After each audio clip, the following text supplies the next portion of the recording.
আমি একটু জানতে চাই কয়েকটি স্পেসিফিক প্রশ্ন নাসিরুদ্দিন নাসির, আপনাদের কিশোরগঞ্জে ছাত্রদলের একটি মিছিল থেকে স্লোগান দেওয়া হয়েছিল যে একটা একটা ছাত্রলীগ ধর, এনসিপি ধর, জামাত ধর, ধরে ধরে জবাই কর। ছাত্রলীগ কি এই স্লোগানের সঙ্গে একমত পোষণ করে কিনা? ছাত্রদল ও না, ছাত্রদল কোনোভাবে একমত নয়। আমরা ইতিমধ্যে এ বিষয়ে আমরা সাংগঠনিক ব্যাখ্যা দাবি করেছি। এটি একটি বিচ্ছিন্ন ঘটনা। অনেকে যেহেতু আমরা জানি যে কিশোরগঞ্জ, আপনি জানেন যে এখানে আওয়ামী লীগের এক ধরনের রাজনীতি গত কয়েক বছরের চলমান ছিল। বিশেষ করে আওয়ামী লীগের খুব প্রভাবশালী লিডারশিপ এখান থেকে তৈরি হয়েছিল গত আওয়ামী লীগের 15-16 বছর ধরে, এবং আমাদের নেতাকর্মীরা ব্যাপকভাবে সেখানে নির্যাতিত হয়েছে। কিশোরগঞ্জ আপনি জানেন, এখানে আওয়ামী লীগের সাধারণ সম্পাদক সাবেক একজন, তারপর সাবেক রাষ্ট্রপতি সহ আওয়ামী লীগের এক ধরনের এখানে একটা রেজিম ছিল। সুতরাং নেতাকর্মীরা খুব বেশি নির্যাতিত ছিল, সেজন্য অনেকে আবেগ আক্রান্ত হয়ে হয়তো এরকম স্লোগান দিয়েছে। কিন্তু আমরা তারপরও মনে করছি এরকম স্লোগান কোনোভাবে কাম্য না, এই স্লোগানের সাথে আমরা কোনোভাবে একমত না। জি আচ্ছা, এটা হচ্ছে এই যে ঘটনাটা বললেন ভাই আর কি, যে স্লোগান দেওয়ার বিষয়টা, একটা দুইটা এনসিপি দল, জামাত শিবির দলে দলে জবাই করে, এটা কিন্তু 5 আগস্টের পর আজকে কিন্তু প্রথম না। এর আগে কিন্তু কুইটের ঘটনা পরে দেখেছি আমরা, খুলনার কিন্তু শিববাড়ি মোড়ে ছাত্র দলের লোকজন কিন্তু তার আগেও স্লোগান দিয়েছে, একটা দুইটা শিবির দল দলে দলে জবাই করে, এটা কিন্তু আজকেই প্রথম না। সো রাতে একদিন হয়েছিল, হ্যাঁ রাতে এই ঘটনা ঘটেছিল। তো বাইরে হচ্ছে এই বিষয়টার ব্যাখ্যা দাবি করেছে, সেটা মনে হয় একটা ব্যবস্থা নেওয়া হয়েছে, আমি যতদূর তখন দেখেছিলাম।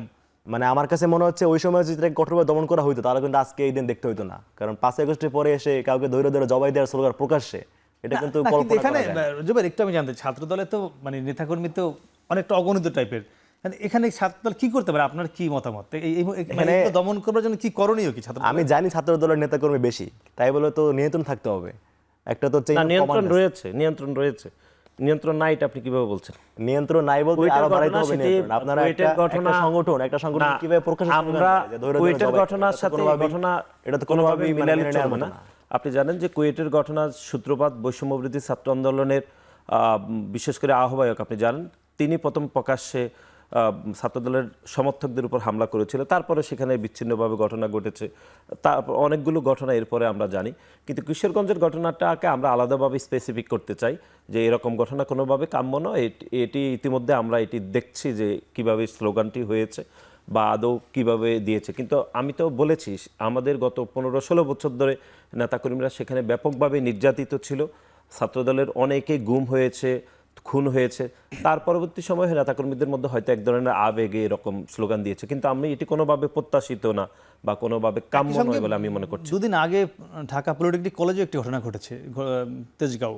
সেখানে একজন শিক্ষার্থীকে তাকে ধরে মারা হয়েছে, উলঙ্গ করে ছবি তোলা হয়েছে। সে দাবি করেছে যে ছাত্র দলের 8-9 জন নেতাকর্মী তাকে এটি করেছে। আপনি নিশ্চয়ই দেখেছেন, সামাজিক তালিকাও প্রকাশ করেছে, সে ভিডিও দিয়েছে, মামলাও হয়েছে। এটি নিয়ে ছাত্র দলের অবস্থান কি? না, এটি আমরা দেখেছি। এই ঘটনা আপনি জানেন, পলিটেকনিক্যালে দীর্ঘদিন ধরে আওয়ামী লীগ বা ছাত্রলীগের বিভিন্ন পর্যায়ে নেতাকর্মীরা এখনও হলে অবস্থান করছে, এখনও অনেকে বিক্ষিপ্তভাবে বিভিন্ন ছাত্র সংগঠনের সাথে জড়িত রয়েছে। আমরা এটি সামাজিক যোগাযোগ মাধ্যমে দেখেছি, একটি গণমাধ্যমে এটি উঠে এসেছে, কিন্তু গণমাধ্যমে যে সচিত্র যে প্রতিবেদনটি উঠে আসছিল, আমরা সে বিষয়ে দ্বিমত প্রকাশ করেছি এবং ইতিমধ্যে আমরা সেগুলো দেখেছি। একটি গণমাধ্যমে এই বিষয়ে তাদের সংবাদ পরিবেশন করেছে। সুতরাং আমার কাছে যেটি মনে হচ্ছে সেটি হচ্ছে পুরো একটি প্রতিবেদন পুরো এই ঢাকা পলিটেকনিকের সামগ্রিক চিত্রকে কোনোভাবে স্পেসিফিক করে না বলে আমার মনে হচ্ছে। সেখানে কি আরেকটি বিষয় এমন যে গণমাধ্যমে প্রতিবেদন আসলে এক ধরনের ব্যবস্থা, না আসলে এক ধরনের ব্যবস্থা, যেহেতু আপনি বারবার বলছিলেন যে একটি গণমাধ্যম না, সেটি ডেইলি ক্যাম্পাস নামে একটি গণমাধ্যমে এই সংবাদটি পরিবেশিত হয়েছে।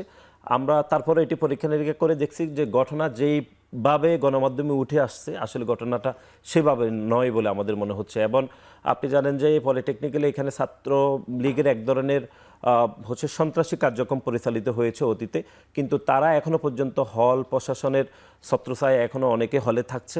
এরকম একটি পরিস্থিতির মধ্যে ছাত্রদলের নেতাকর্মী তাদের সাথে এক ধরনের ঝামেলা তৈরি হয়েছে, সেটি অনেকে গণমাধ্যমে একটু অতিরঞ্জিতভাবে সেটি উঠে আসছে বলে আমাদের মনে হয়েছে। জি, নুরুল ইসলাম সাদ্দাম, একটু আপনার কাছে জানতে চাইবো যে এই যে দুজনই দুটি কথা বলছিলেন যে সামাজিক যোগাযোগ মাধ্যমে অনেক আপনাদের কমেন্ট বা নানান বিষয়ে আসে, বট বাহিনী কথা আসে, মানে এটি তো সত্য মিথ্যা আমরাও জানি না, সেটি হয়তো আপনারা জানবেন। মানে এখান থেকে যাতে বের হয়ে আসা যায় বা নিস্তার পাওয়া যায়, এই অভিযোগটি না ওঠে, এর কারণে আপনারা কি সুনির্দিষ্ট টেকসই কোনো উদ্যোগ নিয়েছেন কিনা বা নিচ্ছেন কিনা, বা এই বিষয়টিকে আপনারা আমলে নিচ্ছেন কিনা?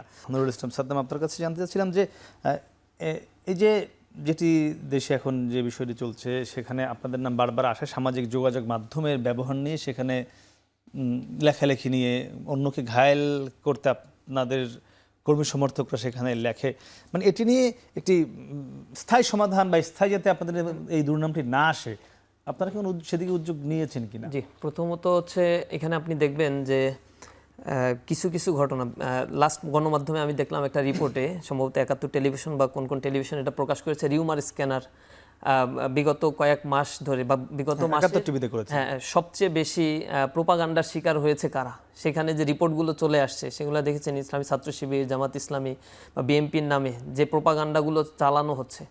আমার কাছে এটা একটা ধারণা বা আমরা দেখেছি যে আওয়ামী লীগের যে বাহিনী যারা ছিল এতদিন, তো তাদের সিআরআই বা হচ্ছে যে প্রতিষ্ঠানগুলো ছিল, লক্ষ কোটি টাকা সেখানে ইনভেস্ট করা, এবং তারা বিভিন্ন মাধ্যমে আমাদের আইডিগুলোকে ক্লোন করে বা বিভিন্নভাবেই নতুন নতুন আইডি খুলে এই কার্যক্রমগুলো পরিচালনা করছে বিভাজন তৈরি করার জন্য। বিষয়টা এমন না যে আমার জনশক্তি বা সরাসরি এই জাতীয় কাজের সাথে জড়িত, তারপরেও আমরা যে বিষয়গুলো লক্ষ্য করে, আপনি দেখেছেন সোশ্যাল মিডিয়া, আমরা কিছু দৃষ্টি আকর্ষণী দিয়েছি ইসলামী ছাত্র শিবিরের পক্ষ থেকে। সোশ্যাল মিডিয়া ব্যবহারের আমাদের একটা নীতিমালা আছে, এবং ইসলামী ছাত্র শিবিরের কর্মী সাথী বা সদস্য যারা থাকে তাদেরকে এই নীতিমালা অবশ্যই ফলো করতে হয়। এই নীতিমালার মধ্যে এই অশ্লীল কথা ব্যবহার করা, যুক্তিবিহীন প্রোপাগান্ডা ছড়ানো অনলাইন মাধ্যমগুলোতে, এই বিষয়গুলোতে আমাদের নীতিমালা স্পষ্টভাবে নিষেধ করা আছে, এবং কোরআন এবং সুন্নাহ যেগুলো পারমিট করে না সেই বিষয়গুলোকে অ্যাভয়েড করার জন্য আমরা সবসময় কাউন্সিলিং করে থাকি। তাহলে কারা লেখে, কারা কমেন্ট করে এগুলো?